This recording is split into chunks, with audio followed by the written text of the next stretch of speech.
Hello friends, welcome to IICS platform. आज है 4 अक्टूबर और 4 अक्टूबर करेंगे हम current affair from the Hindu, Indian Express और PIB। Without wasting our time video start करते हैं। देखो, मेरे हर वीडियो में आपको इंडेक्स पहले मैं बताता हूँ कि क्या पढ़ाने वाला हूँ। मैं ऐसा नहीं हूँ कि आपको झिलाऊँ पूरे आधे घंटे या पौन घंटे तक। मैं पहले आपको बता दूंगा कि क्या पढ़ाने वाला हूं। वही आपको लगता है कि ये रिलीवेंट है तो आप पढ़िए, तो वीडियो देखिए। अगर नहीं आता, आपको रिलीवेंट नहीं लगता, तो नेक्स्ट वीडियो का वेट करिए, पर देखिए जरूर, जिससे आपकी नॉलेज एक्सपांड हो। देखो, सबसे पहले पढ़ाऊंगा कि ब्रिटेन ने हैंड ओवर कर दिया है चैगोस आइलैंड टू मॉरिशस। ये बहुत बड़ी बात है। क्या है कि ये न्यूज़ बहुत इंपॉर्टेंट है। जैसे आपने पढ़ा होगा कि USA का एक मिलिट्री बेस है, कहाँ पर? Diego we can say Garcia में, डियागो ग्रेशिया आइलैंड, जो कि इसी आइलैंड का पार्ट है। किसका? चैगोस आइलैंड का पार्ट है। यहाँ पर USA का मिलिट्री बेस है और इसी मिलिट्री बेस के कारण क्या था कि मॉरिशस और ब्रिटेन में इशू चल रहा था। अब क्वेश्चन बनता है, मैं आगे बताऊंगा, ठीक है, आपको डिटेल में। देन आफ्टर आपको पढ़ाऊंगा centre approve national mission on edible oil and oil seed. जैसे कि मैं आपको हर लेक्चर बताता हूं, इंडिया एडिबल ऑयल का और पाम ऑयल का बड़ा ही इंपोर्ट करती है, clear, from the south east Asian country और अदर कंट्री। बट इंडिया खुद सेल्फ सफिशिएंट बनना चाहती है एडिबल ऑयल में, तो इसके लिए इसने एक मिशन स्टार्ट किया है, national mission on edible oil and oil seeds. अब मैं आपको डिटेल में समझाऊंगा कि क्या है, clear. Then after classical language, जैसे कि आप जानते हो कि हमारे इंडिया में सिर्फ ओनली 5 लैंग्वेज ऐसी थी जो क्लासिकल थी, जैसे उड़िया, मलयालम, तेलुगु, तमिल और कन्नाडा, ये लैंग्वेज थी, और संस्कृत, ये लैंग्वेज थी क्लासिकल लैंग्वेज। बट अभी सेंटर ने और लैंग्वेजों को जोड़ दिया है इसके अंदर, क्लियर। तो हम जानेंगे कौन कौन सी लैंग्वेज ऐड हुई हैं और कितनी लैंग्वेज हो गई हैं क्लासिकल लैंग्वेज में, clear. Then after international energy efficiency hub, India ने ज्वाइन कर लिया है इंटरनेशनल एनर्जी एफिशिएंसी हब को। अब ये क्या है और इसमें कितनी कंट्री हैं और इसके अंदर होता क्या है, क्लियर, वो भी हम जानेंगे। Then after open portal for intensive, जैसे मैंने आपको बजट पढ़ाया था, मेरा एडिटोरियल में जाइए, आपको बजट के ऊपर पूरा टॉपिक वीडियो मिलेगा, जिसमें मैंने बताया था कि गवर्नमेंट का टारगेट है कि 1 करोड़ इंटेंसिव देना over 5 year in top 500 company in India, clear. तो ये इसके बारे में जानेंगे हम। पोर्टल खुल गया है और रजिस्ट्रेशन कैसे होगा और कौन कौन एलिजिबल है, क्लियर। चलते अपन वीडियो स्टार्ट करते हैं। सबसे पहले जानते हैं, ब्रिटेन ने चैगोस आइलैंड वापस कर दिया है। क्या कर दिया है? चैगोस आइलैंड वापस कर दिया है। अब ये क्या है दोस्तों? तो ये है आर्किपेलागो, आर्किपेलागो, क्लियर। ये क्या होता है? इसका मतलब होता है ग्रुप ऑफ आइलैंड। क्या है? Group of island that is called archipelago, clear. अब क्या है दोस्तों, कितने आइलैंड है चैगो आइलैंड में? तो ये है 60 आइलैंड का ग्रुप है, 60 आइलैंड ग्रुप, 60 आइलैंड का ग्रुप है, क्लियर। अब इसमें एक आइलैंड है जिसका नाम याद रखना, डियागो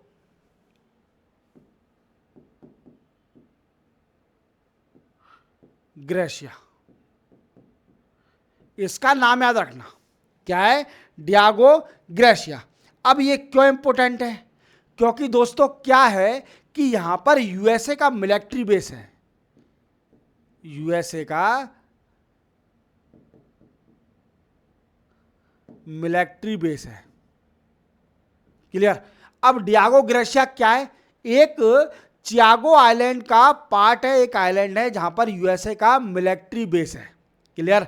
अब हम समझेंगे कि आपके मन में डाउट आ रहा होगा कि सर USA कहां से आ गई? जब ये ब्रिटेन ने वापस किया है, आइलैंड को वापस कर दिया है मॉरिशस को, तो USA कहां से आ गई?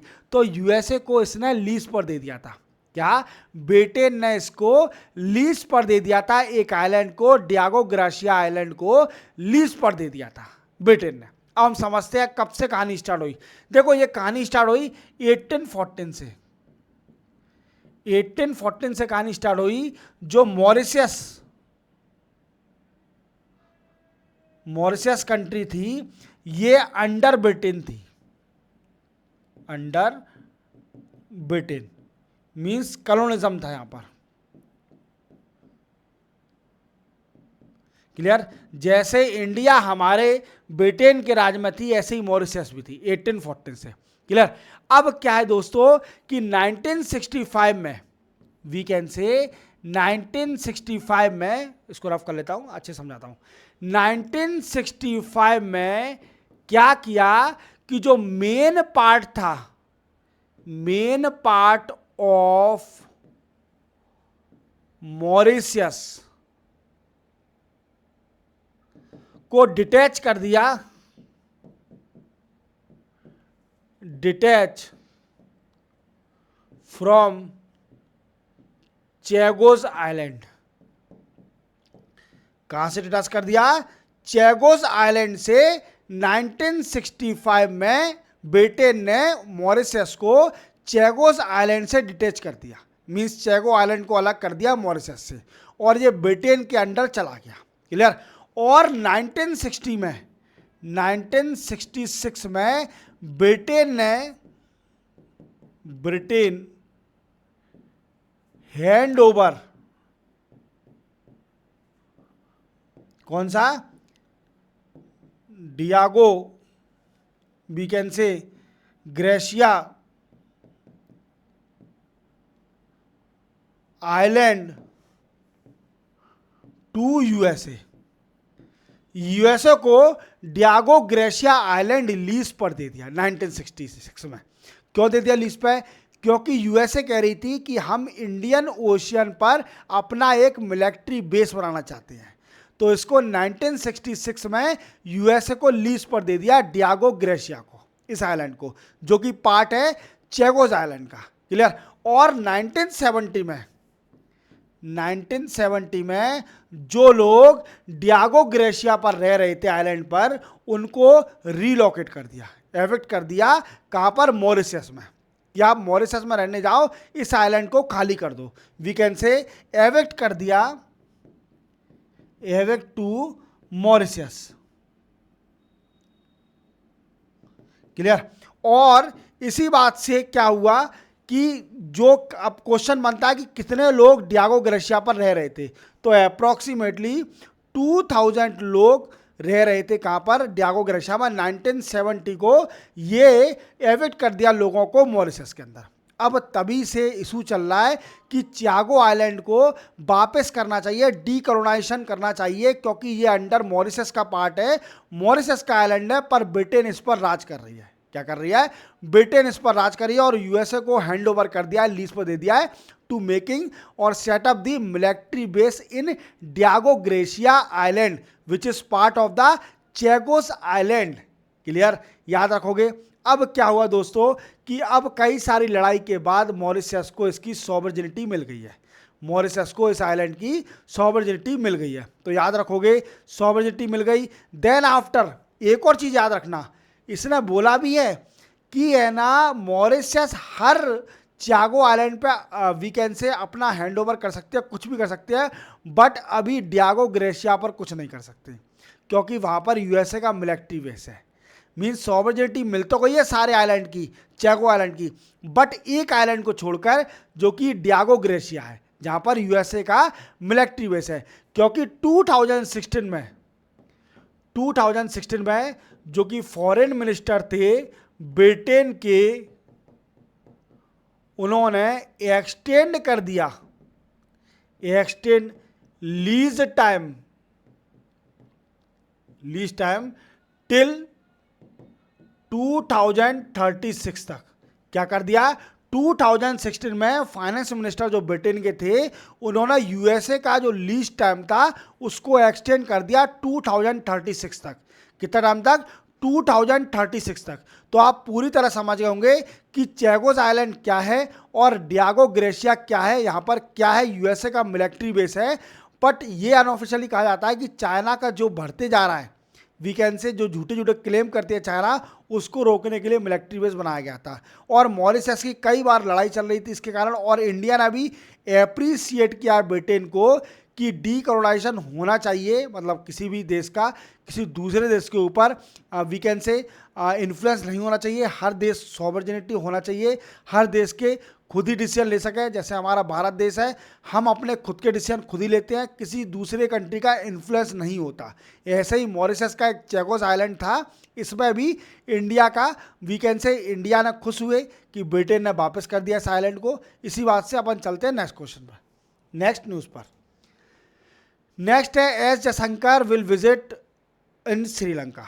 देखो हमारे एक्सटर्नल अफेयर मिनिस्टर श्रीलंका जाने वाले हैं, और ये श्रीलंका में नए प्रेसिडेंट जो बने हैं जिनका नाम है अनुरा कुमारा दसनयाके, इनसे मुलाकात करेंगे। किनसे? अनुरा कुमारा दसनयाके जो नए प्रेसिडेंट बने हैं श्रीलंका के, इनसे मुलाकात करेंगे, इनसे मुलाकात करेंगे। अब क्या डिस्कस करने वाले हैं? देखो ये क्या हुआ है कि इंडिया की पहली फॉरेन विजिट है after election in Sri Lanka. Sri Lanka का इलेक्शन के बाद ये पहली विजिट है इंडिया की। एस जयशंकर साहब श्रीलंका जाने वाले हैं फ्राइडे में। कब? फ्राइडे,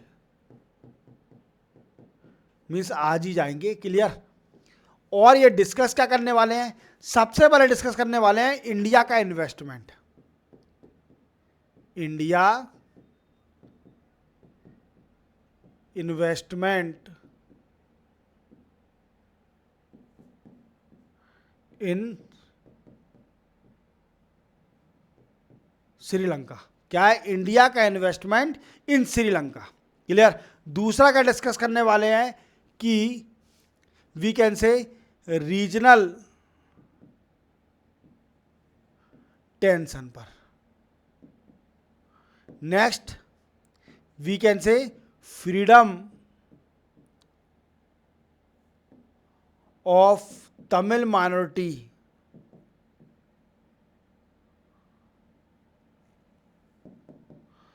लिविंग इन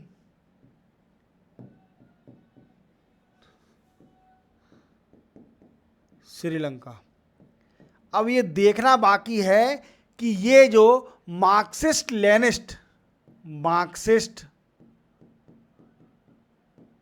और लेनिस्ट की पॉलिसी को जो फॉलो करने वाले हैं ये नए प्रेसिडेंट, ये आइडियोलॉजी क्या इंडिया का सपोर्ट करते हैं या फिर प्रो चाइनीज रहते हैं अगेन।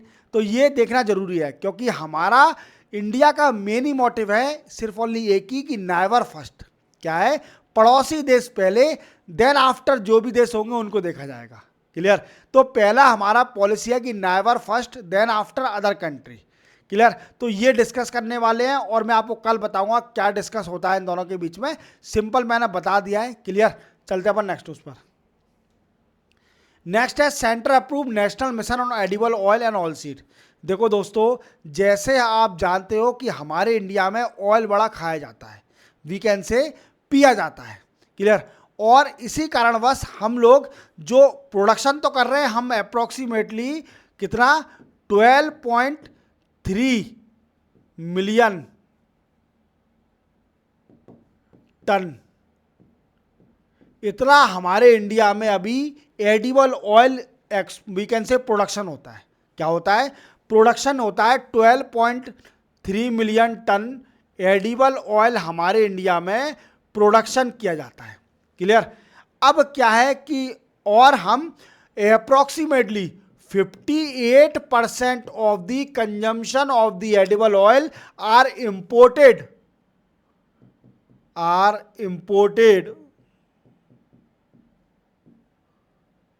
फ्रॉम डिफरेंट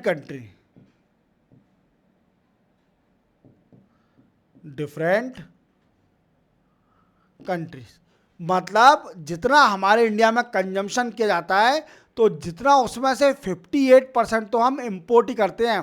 तो आप देखिए कि हमारे इंडिया में सिर्फ only 42% of the consumption of the edible oil are produce, clear. अब क्या है? इंडिया चाहती है कि सेल्फ सफिशिएंट, वी कैन से आत्मनिर्भर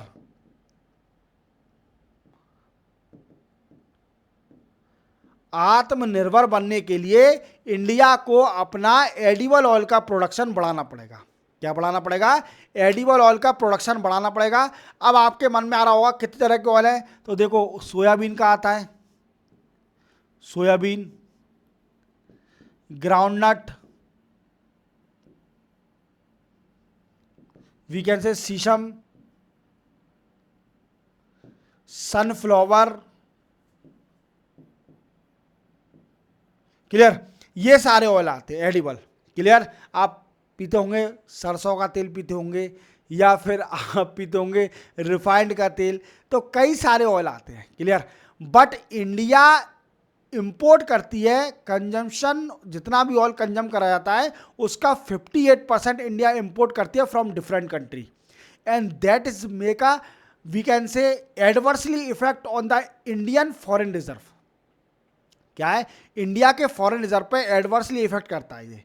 अब ये करता तो है, ठीक है, तो इंडिया क्या चाह रही है कि आत्मनिर्भर बनना चाह रही है, सेल्फ सफिशिएंट बनना चाह रही है, कि जो एडिबल ऑयल है उसका प्रोडक्शन खुद ही करे, दूसरी कंट्री पर डिपेंड ना हो। तो इसके लिए इंडिया ने एक प्रोग्राम स्टार्ट किया है, national mission on edible oil and oil seed. अब देखो पढ़ लेते हैं, ये मिशन इंप्लीमेंट कराए 7 ईयर पीरियड के लिए। कितने ईयर पीरियड के लिए? 7 ईयर पीरियड के लिए, जो कि 2024-25 से लेकर 2030 से 31 तक चलेगा। क्लियर, ये कराए 7 ईयर पीरियड है इस स्कीम का। Then after total finance outlet है इसका 10,000 करोड़, कितना? 10,000 करोड़ रुपीस इसको अलोकेट कर दिया है। कितना अलोकेट कर दिया है? 10,000 करोड़ अलोकेट कर दिया है इस स्कीम के लिए। देन आफ्टर इसका एम क्या है कि ऑयल सीड प्रोडक्शन को बढ़ाना from 39 million tonne to 69.7 million tonne by 2030-31। देख रहे हो, मैं तो आपको मतलब डेटा गलत लिखा है इंडियन एक्सप्रेस में, पर इसमें इमेज में बता रहा है डेटा, इंडियन एक्सप्रेस में लिखा हुआ है डेटा कि 12.7 मिलियन टन से इंडिया का प्रोडक्शन बढ़ाना है 20.3 मिलियन टन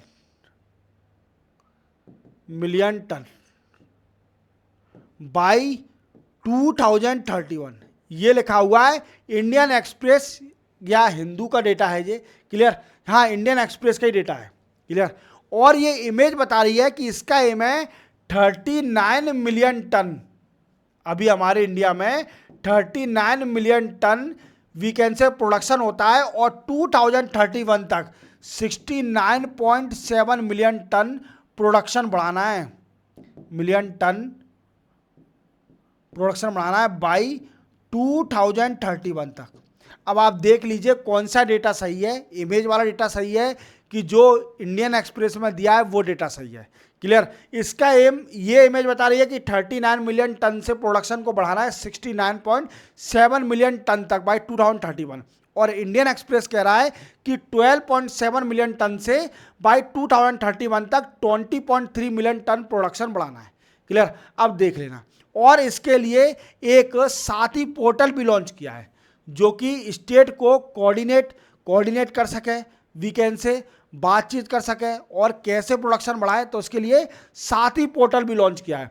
और ये क्या है? Oil seed cultivation bye additional 40 lakh hectare, means 40 lakh hectare, 40 lakh hectare का वीकेंड से लैंड अलोकेट भी किया जाएगा सिर्फ ओनली ऑयल सीड के लिए। किसके लिए?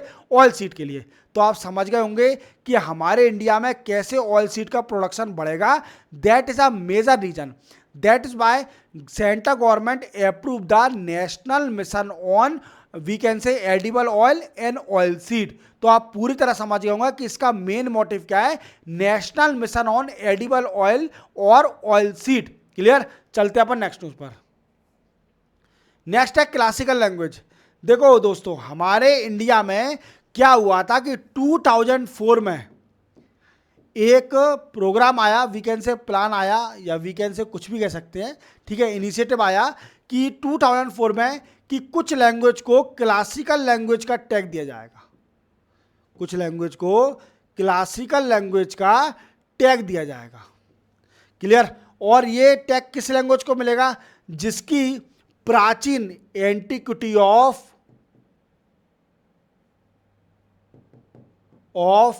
टेक्स्ट मीन्स जो प्राचीन काल की ग्रंथ हैं जिन लैंग्वेजों के पास, वो क्लासिकल लैंग्वेज कहलाएगी। तो क्लासिकल लैंग्वेज 2004 में ही सबसे पहले दिया तमिल लैंग्वेज को। तमिल लैंग्वेज को 2004 में ही क्लासिकल लैंग्वेज का टैग दे दिया। क्लियर। देन आफ्टर 2005 में संस्कृत लैंग्वेज को क्लासिकल लैंग्वेज का टैग मिल गया। देन आफ्टर 2008 में तेलुगु एंड कन्नाडा, 2008 में आई थिंक मलयालम को मिला था, 2008 में मलयालम लैंग्वेज को टैग मिला। देन आफ्टर 2013 में तेलुगु एंड कन्नाडा लैंग्वेज को भी क्लासिकल लैंग्वेज का टैग मिल गया। और 2014 में उड़िया लैंग्वेज को भी क्लासिकल लैंग्वेज का टैग दे दिया। तो हमारे इंडिया में कितनी क्लासिकल लैंग्वेज थी? एक है तमिल, पहली, दूसरी संस्कृत, तीसरी मलयालम, चौथी तेलुगु, पांचवी कन्नाडा और छठवीं उड़िया। मीन्स 6 क्लासिकल लैंग्वेज हमारे इंडिया में थी। अब क्या है, नया डिसीजन आ गया है, 4 लैंग्वेज को और जोड़ दिया है इसके अंदर। 4 नहीं, 5 लैंग्वेज को और जोड़ दिया है। 6 और 5 हो गई है 11। कौन कौन सी? जैसे मराठी लैंग्वेज को भी क्लासिकल लैंग्वेज का टैग मिल गया है। देन आफ्टर पाली लैंग्वेज जो कि बुद्धिस्ट की थी। क्लियर। देन आफ्टर प्राकृतिक लैंग्वेज जो कि जैन धर्म की थी। Clear. Then after Assamese language और देन आफ्टर बंगाली लैंग्वेज। ये सारी लैंग्वेज बन गई है क्लासिकल लैंग्वेज। क्या बन गई है? Classical language. तो याद रखना कि हमारे इंडिया में सिर्फ ओनली 6 लैंग्वेज क्लासिकल लैंग्वेज थी। अभी राइट नाउ वी कैन से 6 लैंग्वेज को और ऐड कर दिया है। कौन कौन सी? मराठी, पाली, प्राकृतिक, बंगाली और आसामीज, मतलब 5 लैंग्वेज और ऐड कर दी हैं। तो 6 और 5 हो गई 11 लैंग्वेज। तो 11 लैंग्वेज हो गई है। याद रखना ये सारी लैंग्वेज अब क्लासिकल लैंग्वेज हो गई है। और मराठी लैंग्वेज की क्लासिकल लैंग्वेज बनने के लिए डिमांड बहुत टाइम से चली आ रही थी। बहुत टाइम से डिमांड मांगे जा रही थी कि मराठी लैंग्वेज को भी क्लासिकल लैंग्वेज का टैग दिया जाए।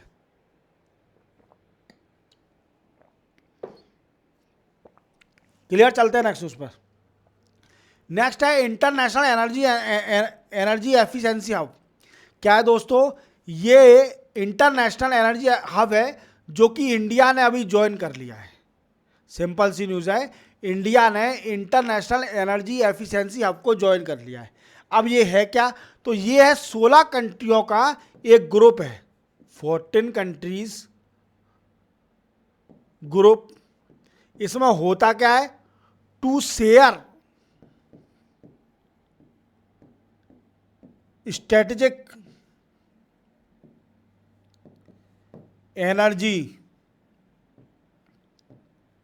Energy we can say production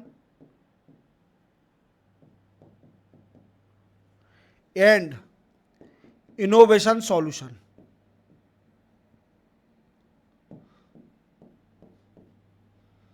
we can say क्या है कि एक हब है इंटरनेशनल एनर्जी एफिशिएंसी हब।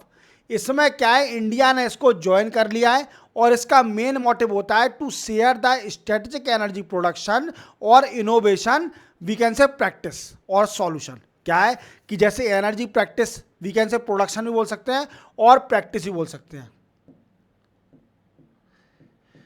इस हब के अंदर जितनी भी कंट्रियाँ होंगी वो अपने एनर्जी प्रोडक्शन के प्रैक्टिस को शेयर करेंगी और इनोवेशन को भी शेयर करेंगी, कैसे एनर्जी प्रोडक्शन बढ़ाया जाए। तो इंडिया ने इसको हब को ज्वाइन कर लिया। याद रखना, मेंशन करने में काम में आएगा, international energy efficiency hub. Clear. चलते हैं नेक्स्ट न्यूज़ पर। नेक्स्ट है centre open portal for intensive in company. देखो दोस्तों, मैंने आपको बताया था, बजट आपको पूरा पढ़ाया था। बजट में मैंने बताया था कि इंडिया का टारगेट है 1 करोड़ यूथ को इंटेंसिव देना इन 500 टॉप 500 कंपनी। क्या है? 1 करोड़ यूथ को we can say top 500 company में इंटेंसिव देना ओवर 5 ईयर, 5 साल के अंदर, 5 ईयर। अब क्या है दोस्तों कि इसके लिए एक पोर्टल ओपन कर दिया है, गवर्नमेंट ने पोर्टल ओपन कर दिया है फॉर रजिस्ट्रेशन। किस लिए? For registration. किसके लिए? फॉर रजिस्ट्रेशन के लिए पोर्टल लॉन्च कर दिया है, पोर्टल ओपन कर दिया है, और उस पोर्टल का नाम है pmintensive.mca.government.in। मीन्स pmintensive.mca.government.in, ये इसका साइट का पोर्टल का नाम है। याद रखना, यहाँ पर आप रजिस्ट्रेशन कर सकते हो अगर आप इंटरेस्टेड हो इंटेंसिव करने में। और इसका एज क्राइटेरिया है 21 to 24 ईयर। क्या है? 21 to 24 ईयर के बच्चे इसमें रजिस्ट्रेशन कर सकते हैं फॉर इंटेंसिव इन टॉप 500 कंपनियां। क्लियर? अब इसमें एक्सक्लूड किसको कराए और इंक्लूड किस किसको कराए, क्योंकि ये भी जानना जरूरी है। जो मेरा वीडियो देख रहे हो शायद वो यूपीएससी ना कर रहे हो, बट वो पर्टिकुलर इंटेंसिव ज्वाइन करने के लिए ये वीडियो देख रहे हो, तो उनको नॉलेज के लिए बता देता हूँ कि इसमें क्राइटेरिया क्या है। क्राइटेरिया ये है कि आप हाई स्कूल पास हो या फिर सेकेंडरी स्कूल पास हो, या फिर आप पे आईटीआई का डिप्लोमा है, या फिर डिप्लोमा ऑफ पॉलीटेक्निक कॉलेज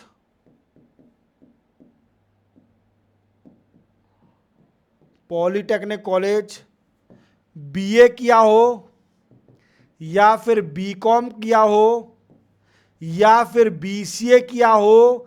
ये सारे एलिजिबल हैं। कौन है? ये सारे बच्चे एलिजिबल हैं जिनकी एज 21 to 24 है। वो इंटेंसिव लेने के लिए इस पोर्टल में अपना रजिस्ट्रेशन करा सकते हैं। क्या करा सकते हैं? इसमें अपना रजिस्ट्रेशन करा सकते हैं। अब क्वेश्चन बनता है, सर ये भी बता दीजिए कि कौन कौन एक्सक्लूड है, कौन कौन इसमें एक्सक्लूड है। तो देखो, ये है एक्सक्लूड पोस्ट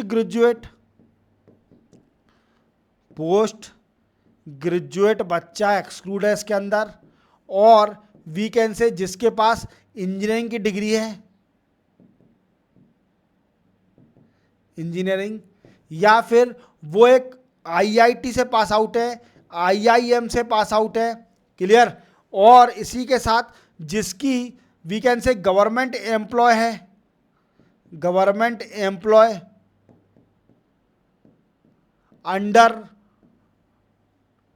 अंडर स्टेट और सेंटर, और जिसकी income more than 8 lakh rupees है एनुअली। तो याद रखोगे ये सारे एक्सक्लूड है। तो जितने भी बच्चे हों मेरे वीडियो देख रहे हों, या फिर हाई स्कूल पास हुआ है, आपकी फैमिली में हो जिसको भी इंटेंसिव करना है, तो टॉप 500 कंपनी में वो अपना इस पोर्टल पर रजिस्ट्रेशन कर सकता है। इस पोर्टल पे जैसे मैंने आपको बताया था कि यूनियन बजट के अंदर गवर्नमेंट का टारगेट है कि 1 करोड़ यूथ को इंटेंसिव देना इन टॉप 500 कंपनी ओवर 5 ईयर। तो इसके लिए गवर्नमेंट ने पोर्टल खोल दिया है। पोर्टल का नाम है pmintensive.mca.government.in। इस पोर्टल पे 21 ईयर टू 24 यंग बॉय अपना रजिस्ट्रेशन कर सकता है for getting intensive in top 500 company. Clear? तो अभी जो भी बच्चा इंटरेस्टेड है वो अपना इसमें रजिस्ट्रेशन कर सकता है, पर इसमें कुछ क्राइटेरिया है। जो क्राइटेरिया मैंने आपको डिटेल में समझाया कि कौन सा बच्चा इसके लिए एलिजिबल है और कौन सा बच्चा इसके लिए नॉन एलिजिबल है। क्लियर। तो ये सब देख लेना जिससे आपकी नॉलेज एक्सपांड हो। क्लियर। चलते अपन नेक्स्ट न्यूज पर। क्या है, सेंसेक्स और निफ्टी ड्रॉप बाई 2%। क्या हुआ है कि सेंसेक्स और निफ्टी ड्रॉप हो गए 2%। क्यों ड्रॉप हो गए? जैसे कि आप जानते हो कि मिडिल ईस्ट में वार चल रहा है। मिडिल ईस्ट में वार चल रहा है। ईरान और इसराइल और लेबनान और हेजबुल्ला ये सब मिलके वार कर रहे हैं, जिससे क्या हुआ है कि निफ्टी और सेंसेक्स ड्रॉप हो गए हैं, जिससे ग्लोबल ट्रेड पर ही इफेक्ट पड़ेगा। या वीकेंड से जो shipping root disruption, that is also major reason. Then after increasing crude oil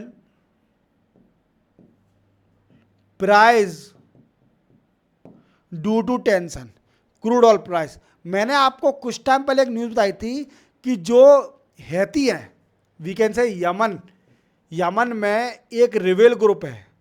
Yemen में एक रिबेल ग्रुप है जिसका है क्या नाम, हैती। क्लियर। ये रेबेल ग्रुप है। ये रेबेल ग्रुप का रिलेशन किससे है? हेजबुल्ला से। और ये रेबेल ग्रुप का सबसे बड़ा रीजन पहले क्या था कि रेड सी पर जितने भी सी क्रॉस हो रहे थे, शिप क्रॉस हो रहे थे, उनमें डिसरप्शन करना। इसने बड़ा ट्रेड में डिसरप्शन किया था बिटवीन कंट्री। और इंडिया का ज़्यादातर ट्रेड होता है स्विच कैनल से, जो कि रेड सी के पास है, स्विच कैनल से होगा। और इसी कारणवश हैती जो यमन में है, रिबेल ग्रुप है, ये डिसरप्शन कर सकते हैं trade between India and other country with Europe, Africa और अदर अमेरिकन कंट्री। क्लियर। तो ये सब कुछ हो सकता है। इसलिए क्या है कि इंडिया के अंदर वी कैन से सेंसेक्स और निफ्टी ड्रॉप हो गया है अप्रॉक्सीमेटली 2%। इसके कई सारे फैक्टर हैं जो मैंने आपको बता दिए। क्लियर। तो इसी के साथ 4 अक्टूबर के करंट अफेयर कंप्लीट होते हैं। चैनल को सब्सक्राइब और बेल आइकन प्रेस करना ना भूलना। मिलते हैं हम कल 5 अक्टूबर को नए करंट अफेयर के साथ। तब तक के लिए जय हिंद।